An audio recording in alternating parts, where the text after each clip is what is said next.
Woman of Reddit, what's a harsh reality you have to accept as a woman?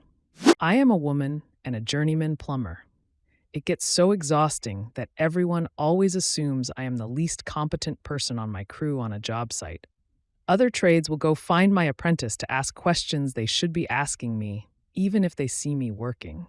I didn't mind that people assumed I was just a dumb apprentice when I was one. Now that I have my licenses and am the one in charge, I notice that people that haven't worked with me will always assume I am still an apprentice. The comments that I only have a job, only got accepted to my apprenticeship because I am a woman, are also exhausting. I worked so hard for this and was the top apprentice in my class when it came time for state plumbing exams. I know what I am doing and pull my weight just as well as any of the boys. For some women, it's the excruciating period pains they'd have to experience every single month. It might feel like being in the middle of a bloody war, getting repeatedly stabbed in the uterus by a sharp knife from all sides, and even the painkillers won't take it seriously. Nurse here. Healthcare often doesn't take you seriously. There is tons of research out there, from being denied painkillers to dismissing symptoms or the feeling of something isn't right. Also, symptoms are often different. See male versus female heart attack symptoms. Yet, until fairly recently, research was only done on male patients, drugs, etc., because of the damage that could appear, infertility, for example. And even though there now is a regulation to include women in the studies, the number is very limited. Therefore, we won't ever quite know what atypical side effects a drug may have on women or what the female-specific symptoms are for certain illnesses. Seriously, gender-based medicine is an incredibly interesting topic. Edit. Thanks for all the likes, comments, and sharing your experiences. I hope you all are doing well and find doctors who take you seriously. Thanks to all the guys here advocating for their partners or family members and supporting them during doctor's visits. Fkin menopause. So I went through early and rapid menopause, done before 38. My entire menopausal experience, from before perimenopause to postmenopausal, was condensed into an about 2-year period. 10 to 15 years worth of symptoms in just over 2 years. It was fucking hell. Basically, my body said, fuck hormones, I am making that shit anymore, and all production shut down one day. Everything went bonkers in my body. I developed a spare tire overnight, even though I was still only 5'2" and 100 pounds. Like all my fat moved to create this spare tire rapidly. I lost most of my hair, literally zero sex drive, ruined my 7-year relationship since I wasn't diagnosed till after the breakup. I stopped being able to sleep through the night. I used to be such a good sleeper. My ADHD got way worse. My memory was good awful. All of a sudden, I had the worst time remembering basic words. And the night sweats. Oh God. My estrogen, testosterone, and AMH were all zero. Literally zero. My FSH was so high it couldn't even be measured. The results were just over 200 because the test only goes to 200. I had to be tested for a pituitary tumor. Nope, not that, because the only mention in medical literature of FSH being even close to that high is in the presence of a tumor. The highest I could find in a search was 179. No doctor I've ever seen, most of whom have 25 plus years of experience, has ever even heard of it being so high, much less actually seen it. A friend had mild fertility issues, and when her FSH came back mid-30s at 16, her doc said that was a little high. So yeah, menopause wreaked absolute havoc on my body and mind. I'm going to be on HRT for a very, very long time. I even take natural testosterone supplements in addition to the estrogen patches. The sups are great, actually. They definitely help and don't have the gross side effects of testosterone, steroid prescriptions. I wouldn't say I'm 100% compared to my premenopausal self, but the hormones get me pretty close. So does the extensive weight training. I still don't sleep for shit, but my memory is better, my hair grew back, and I rarely have night sweats.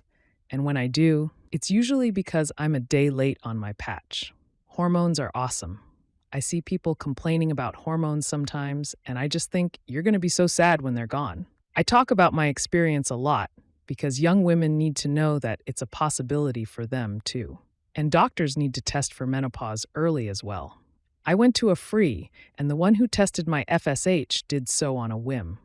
But at least she did. I don't think a male doctor would have.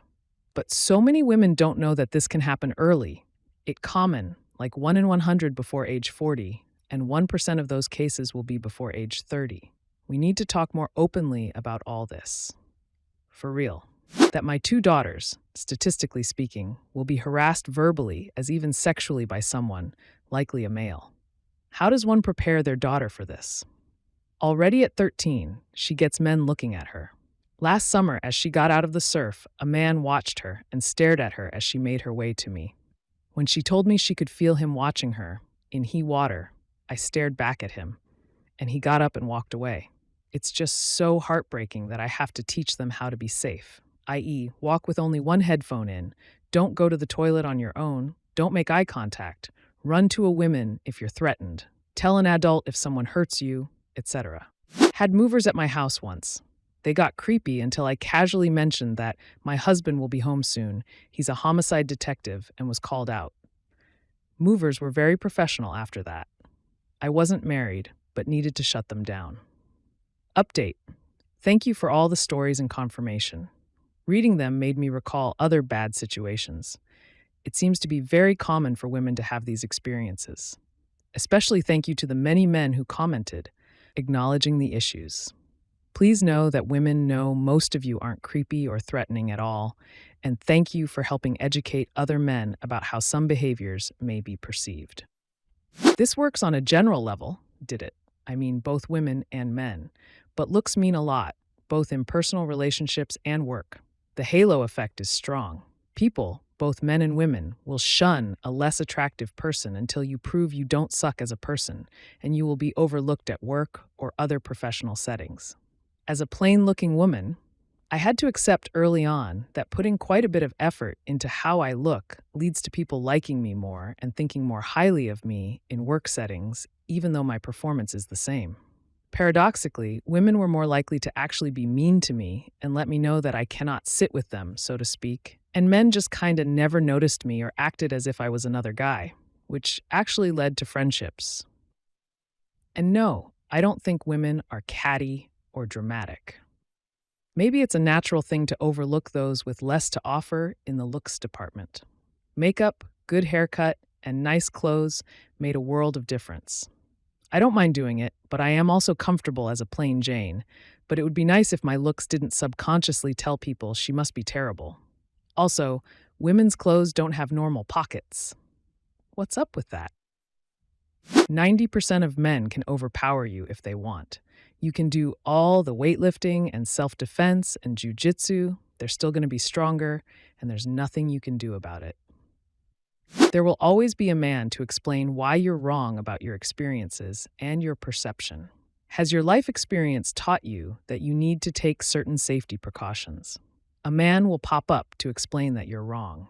If your precautions make you less accessible to men, then Mr. Actually will explain why your concerns are invalid, why men's feelings of offense are valid, and why you need to prioritize men's feelings and their right to shoot their shot with you over your own safety. Have you ever experienced sexism or misogyny? A man will appear to tell you why you're wrong and explain why your perception and judgment isn't credible. Even when virtually every woman in a space or on Reddit expresses the same opinion about something, e.g., we don't like being hit on at the gym or when we have headphones on, a man will dismiss women's subjective opinions and position his own opinion as objective truth, e.g., actually, it's not annoying to have a complete stranger interrupt you at the grocery store and try to trap you in conversation. It's actually flattering.